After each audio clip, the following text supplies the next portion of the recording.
Hi hello नमस्कार. मी अनु तुम्हा सर्वांचं आपल्या या चॅनलमध्ये स्वागत करते. तर बाहेर मस्त असा पाऊस पडतो आहे आणि मिस्टरांना लागलेली आहे भूक. तर आपण चला त्यांच्यासाठी बनवूयात व्हेज सँडविच. तर इथे कढईमध्ये मी घेतलेला आहे कांदा आणि सिमला मिरची. ही आपल्याला थोडीशी भाजून घ्यायची आहे, जास्त भाजायची नाही आहे. त्यानंतर मी याच्यामध्ये टाकते आहे पनीर.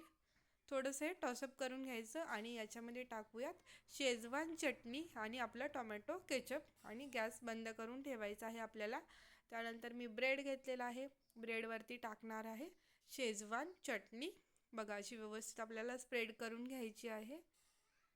त्यानंतर याच्यावरती आपण थोडंसं लावूयात सँडविच स्प्रेड.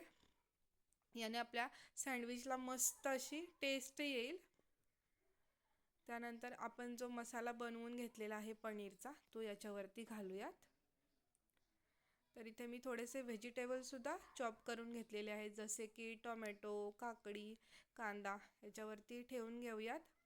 आणि याच्यावरती आपल्याला थोडासा चाट मसाला आणि आपलं सैंधव मीठ हे असं भुरभुरायचं आहे. याच्याने खूप सुंदर टेस्ट येते. तुम्ही एकदा नक्की ट्राय करा. Thanks for watching. Bye bye.